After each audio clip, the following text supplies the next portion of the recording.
और खबरें सुपरफास्ट। मुख्यमंत्री अशोक गहलोत आज जयपुर के सबसे बड़े एसएमएस अस्पताल में हार्ट ट्रांसप्लांट यूनिट का उद्घाटन करेंगे। इस दौरान यूडीएच मंत्री शांति धारीवाल, चिकित्सा मंत्री रघु शर्मा और चिकित्सा राज्य मंत्री सुभाष गर्ग भी मौजूद रहेंगे। साथ ही गहलोत एसएमएस मेडिकल कॉलेज के एकेडमिक ब्लॉक में स्टेट ऑर्गन ट्रांसप्लांट ऑर्गेनाइजेशन के कार्यालय का भी उद्घाटन करेंगे। इस दौरान ऑर्गन डोनेशन के लिए लगाई प्रदर्शनी का भी सीएम अवलोकन करेंगे। आरसीए की नई कार्यकारिणी बीती देर रात सीएम अशोक गहलोत के आवास पहुंची और प्रदेश में क्रिकेट को लेकर करीब 1 घंटे चर्चा हुई और इस दौरान आरसीए अध्यक्ष वैभव गहलोत ने पिता सीएम अशोक गहलोत और स्पीकर सीपी जोशी से मुलाकात की और आशीर्वाद लिया। वहीं आरसीए के नवनियुक्त अध्यक्ष वैभव गहलोत ने कहा है कि राजस्थान में सीपी जोशी की विजन को आगे बढ़ाएंगे और खेल के विकास को तवज्जो देंगे। वैभव ने क्रिकेट में गुटबाजी विवाद नहीं होने और किसी से कोई गिला शिकवा नहीं रखने की बात कही।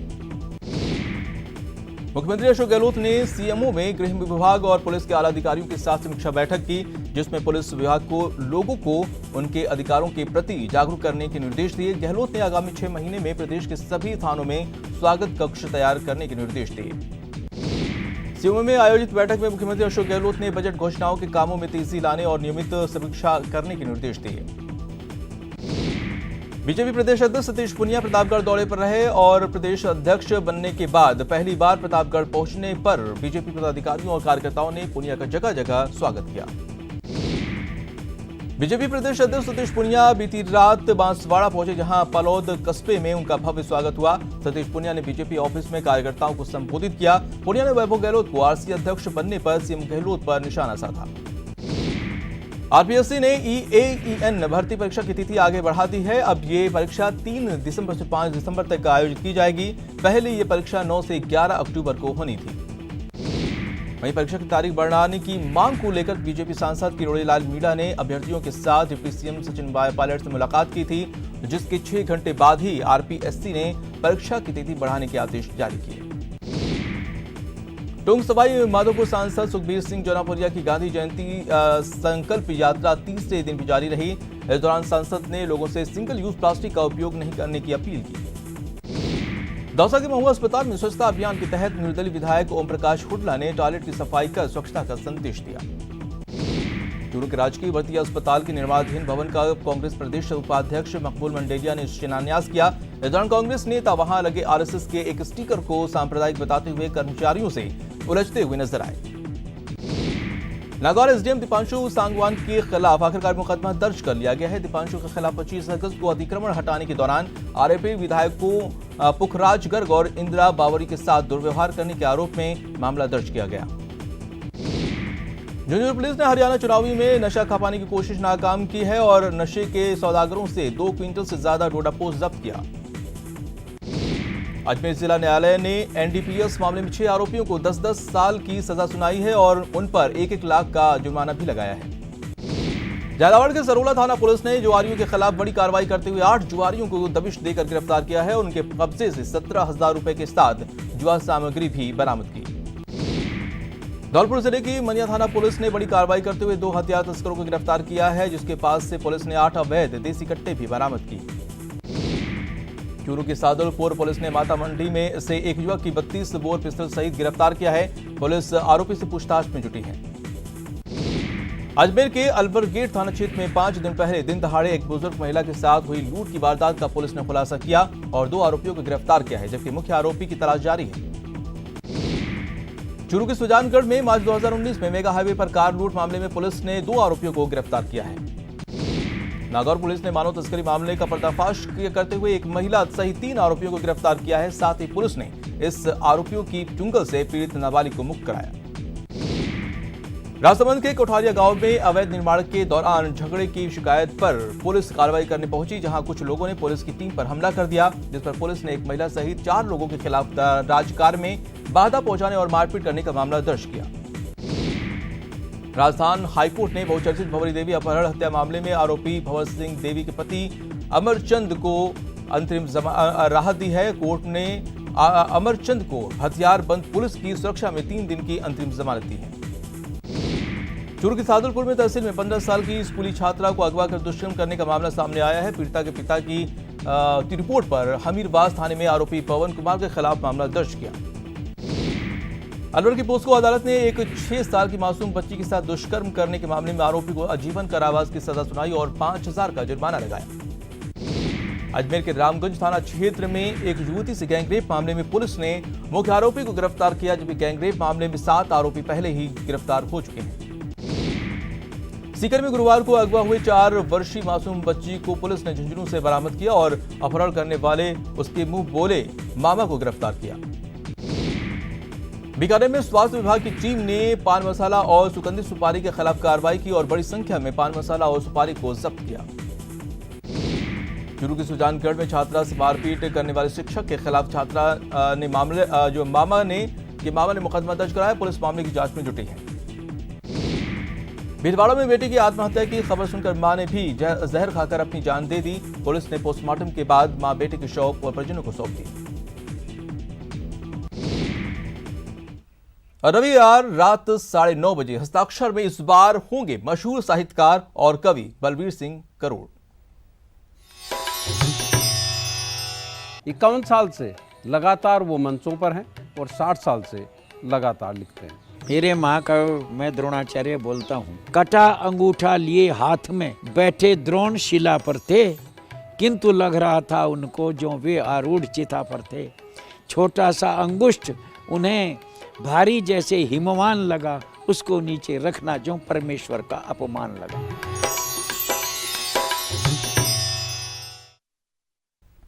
जैसलमेर में आज सुबह स्कूली छात्रों से भरी बस पलटने से 20 छात्र घायल हो गए। सभी बच्चों के इलाज के लिए पोखरण अस्पताल में भर्ती कराया। स्कूली बस जयपुर के सेंट जेवियर स्कूल की। जोधपुर अजमेर सड़क हादसे पर पीएमओ ने मुआवजे का ऐलान किया है। मृतक परिजनों को 2-2 लाख मिलेंगे, जबकि घायलों को 50-50 हजार की सहायता दी जाएगी। हनुमानगढ़ में बेकाबू होकर एक कार सारतुल ब्रांच नहर में गिर गई, जिससे 4 लोगों की मौत हो गई, जबकि 2 लोग घायल हो गए, जिनको इलाज के लिए अस्पताल में भर्ती कराया। बारां में मजदूरों से भरी ट्रैक्टर ट्रॉली पलट गई। हादसे में 25 लोग घायल हो गए, जिनके इलाज के लिए अस्पताल में भर्ती कराया गया है। उदयपुर के उभयेश्वर मार्ग पर सीमेंट के ब्रिक्स में से भरा ट्रैक्टर ट्रॉली पलट गया, जिसमें एक मजदूर की मौके पर ही मौत हो गई, जबकि 4 अन्य मजदूर गंभीर रूप से घायल हो गए। दौसा के NH 21 पर एक ट्रेलर ने बाइक को टक्कर मार दी। इस हादसे में बाइक सवार एक महिला की मौत हो गई, जबकि बाइक चालक गंभीर रूप से घायल हो गया, जिसको इलाज के लिए सिकराय अस्पताल में भर्ती कराया।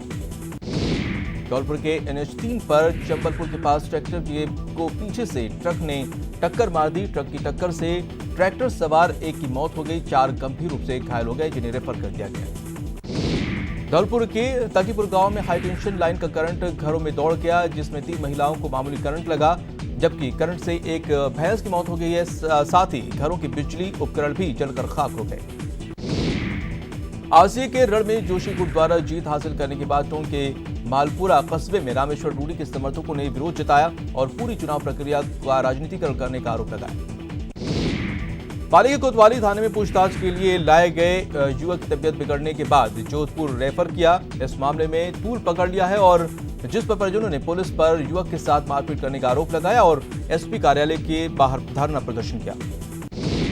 रेलवे के निजीकरण के फैसले के विरोध में NWRE यूनियन के बैनर तले 101 स्टेशन पर विरोध प्रदर्शन हुआ और राजधानी में जयपुर जंक्शन, गांधीनगर, कनकपुरा, दुर्गापुरा और मुख्यालय पर प्रदर्शन किया। चूरू रेलवे स्टेशन पर रेलवे के निजीकरण के विरोध में north western railway employees union ने ट्रेन के आगे आने पर लाल झंडे दिखाकर प्रदर्शन किया और जमकर नारेबाजी की। चूरू में राजकीय लोहिया कॉलेज छात्र संघ अध्यक्ष ने अपनी मांगों को लेकर कलेक्टर को ज्ञापन सौंपा। कोटा में JDB कॉमर्स कॉलेज की छात्राओं का कॉलेज प्रशासन के खिलाफ जमकर गुस्सा फूटा। खेलों की सुविधाएं उपलब्ध नहीं कराने का आरोप लगाते हुए कॉलेज प्रशासन के खिलाफ प्रदर्शन किया। चूरू के खेल स्टेडियम के पास से STP प्लांट को लेकर नगर परिषद प्रशासन और आमजन आमने सामने हैं। STP प्लांट का काम शुरू होने पर लोगों ने प्रदर्शन किया और काम रुकवा दिया। बूंदी में मीणा समाज के छात्रों ने कलेक्ट्रेट पर प्रदर्शन किया और राजकीय स्नातकोत्तर कॉलेज के छात्रावास को फिर से मीणा छात्रावास के रूप में चालू करने की मांग की। कोटा में नायरपुरा बस स्टैंड के आसपास व्यापार करने वाले व्यापारियों और दुकानदारों ने पुराने रोडवेज बस स्टैंड के बाहर धरना प्रदर्शन किया और नयापुरा बस स्टैंड पर वापस बसों का संचालन करने की मांग की। कोटा में भारतीय किसान संघ ने सरकार के खिलाफ सड़कों पर उतरकर विरोध प्रदर्शन किया और फसल खराब होने पर विशेष आर्थिक पैकेज देने की मांग की। बीकानेर के खाजूवाला क्षेत्र में किसानों ने 2 अलग अलग जगहों पर प्रदर्शन किया, जिसमें नहर की वरीयता क्रम में 4 में से 2 समूह में पानी देने और बारिश से खराब हुई फसलों का मुआवजा दिलाने की मांग की। झुंझुनू में दलित समाज पर हो रहे अत्याचार के खिलाफ कलेक्टर पर धरना प्रदर्शन किया, जिसमें विभिन्न दलित संगठनों के प्रतिनिधियों ने हिस्सा लिया। चूरू के राजकीय बागला बालिका स्कूल की प्रधानाचार्य के तबादले का विरोध हो रहा है। स्कूली छात्राओं ने तबादला निरस्त करने की मांग की है। आर्थिक और साइबर अपराधों पर अंकुश लगाने के लिए एसओजी में 2 नई अनुसंधान इकाइयों के गठन को मंजूरी मिल गई है। दोनों अनुसंधान इकाइयों में 39 नए पदों का सृजन किया गया। झुंझुनू के मंडावा उपचुनाव के पर्यवेक्षक हरि प्रताप शाही ने झुंझुनू महिला अधिकारिता विभाग में चलाए जा रहे विभिन्न कार्यक्रमों के बारे में जानकारी। कोटा शहर में बंद पड़ी सिटी बसों का मामला कोर्ट पहुंच गया है। अस्थायी लोक अदालत ने कलेक्टर, निगम आयुक्त और महापौर को नोटिस जारी कर 18 नवंबर को जवाब तलब किया है। भीलवाड़ा में बैंक ऑफ बड़ौदा के कार्यकारी निदेशक शांतिलाल जैन ने दुनिया के मुकाबले भारत में मंदी कम बताई है और देश की जीडीपी को ठीक बताया है। राजस्थान के सरकारी कॉलेजों में शुरू होने वाली मुख्यमंत्री युवा कौशल योजना में शुरू के राजकीय लोहिया कॉलेज में प्रदेश में सबसे ज्यादा रजिस्ट्रेशन हुए। कोटा कलेक्टर ने सॉफ्टवेयर इंजीनियर दीपक शुक्ला को मुख्यमंत्री सहायता कोष से 5 लाख की आर्थिक मदद की है। दीपक को कुछ बदमाशों ने ट्रेन से नीचे फेंक दिया था, जिससे उनके दोनों पैर कट गए थे। चूरू के राजकीय शारदा उच्च प्राथमिक स्कूल में समग्र शिक्षा अभियान के तहत लगे 2 दिवसीय शिविर का समापन हुआ, जिसमें जिले के चिन्हित CWSN छात्रों के प्रमाण पत्र, बस पास और रेल पास बनाए। कोटा में शुक्रवार को 3 लोगों के नेत्रदान हुए। 12 घंटे में 3 लोगों के नेत्रदान होने से अब 6 लोगों को नई रोशनी मिलेगी। कोटा में गांधी जयंती पर आयोजित करीब 30 रक्तदान शिविरों में एक ही दिन में रिकॉर्ड तोड़ 2002 यूनिट ब्लड जमा हुआ। इस रिकॉर्ड तोड़ रक्तदान ने जयपुर और जोधपुर को भी पछाड़ दिया। कोटा में वन्यजीव सप्ताह के तहत वन विभाग ने नयापुरा स्थित आर्ट गैलरी में रंगोली प्रतियोगिता आयोजित की, जिसमें विलुप्त होते राज्य पक्षी गोडावड़ और जिला जली जीव उद्बिलाव को रंगोली के माध्यम से दर्शाया। चूरू में 150वीं जयंती के उपलक्ष्य में सभी जिला एवं ब्लॉक स्तरीय कार्यालयों में बापू की तस्वीर लगाई जाएगी। कलेक्टर संदेश नायक ने सभी जिला एवं ब्लॉक स्तरीय अधिकारियों को निर्देश दिए। चूरू कलेक्टर सालासर धाम पहुंचे। कलेक्टर ने उप तहसील कार्यालय और पुलिस थाना का वार्षिक निरीक्षण किया और अधिकारियों को दिशा निर्देश दिए। कोटा में चंबल नदी के किनारे SDRF के जवानों ने स्वच्छता अभियान चलाया और चंबल नदी को संबल देते हुए नदी में फैले कचरे की सफाई की। चित्तौड़गढ़ में 2 दिवसीय आर्ट कैंप का आयोजन हुआ, जिसमें देश विदेश के चित्रकारों ने अभ्यारण्य की नैसर्गिक खूबसूरती को कैनवास पर उतारा। चित्तौड़गढ़ के बस्सी वन्यजीव अभ्यारण्य में पर्यटन को बढ़ावा देने के मकसद से अब नौकायन का संचालन किया जाएगा, जिससे पर्यटक अब जंगल सफारी के साथ बोटिंग का भी आनंद उठा सकेंगे। प्रदेश में घाटे से जूझ रहे रोडवेज प्रशासन को कंडक्टर्स की कमी का सामना करना पड़ रहा है। बीकानेर डिपो में भी कंडक्टर्स की कमी से परेशानी हो रही है। कोटा में JDP राजकीय वाणिज्य कन्या कॉलेज में साप्ताहिक NSS कैंप में चिकित्सा और स्वास्थ्य परामर्श शिविर आयोजित हुआ, जिसमें डॉक्टरों ने छात्राओं के स्वास्थ्य की जांच की। झुंझुनू में महात्मा गांधी की 150वीं जयंती के मौके पर मनाए जा रहे सप्ताह के तहत स्वच्छता दिवस मनाया गया। अजमेर में पिछले कई दिनों से एलिवेटेड रोड के लिए खुदाई का काम चल रहा है, जिसके चलते कचहरी रोड और आगरा गेट चौराहे पूरी तरह से प्रभावित हैं। आज नवरात्र का 7वां दिन है और आज मां नौ दुर्गा के 7वें रूप मां कलरात्रि की पूजा अर्चना की जाती है। माता के मंदिरों में भक्तों की भारी भीड़ उमड़ रही है। नवरात्रि शुरू होते ही माता रानी की दरबार में भक्तगण अपनी अपनी हाजिरी लगा रहे हैं, तो वहीं 8 अक्टूबर को आने वाले दशहरे को लेकर भी लोगों में खासा उत्साह है। डूंगरपुर में डांगिया महोत्सव की धूम है। यही बीती रात टीवी कलाकार शिवानी चक्रवर्ती पहुंची और कार्यक्रम में 4 चांद लगाए। इस दौरान बड़ी संख्या में युवक युवती पारंपरिक परिधानों में नजर आए। करौली में शारदीय नवरात्रि पर हटरिया क्षेत्र में 6वीं बार मां दुर्गा की स्थापना की गई और शहर में 1 दर्जन से अधिक स्थानों पर दुर्गा पंडालों में दुर्गा पूजा का आयोजन हो रहा है। चूरू के राजकीय पार्क बालिका स्कूल के वार्षिकोत्सव में छात्राओं ने रंगारंग प्रस्तुतियां दी। वार्षिकोत्सव का शुभारंभ सरस्वती वंदना के साथ हुआ।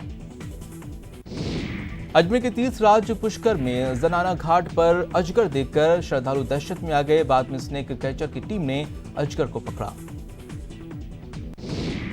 धौलपुर आगमन पर नेशनल गोल्ड मेडलिस्ट आकाश शर्मा का खिलाड़ियों ने स्वागत किया। आकाश ने केरल की राष्ट्रीय क्लासिक पावर लिफ्टिंग प्रतियोगिता में 83 किलो भार वर्ग में स्वर्ण पदक जीता था।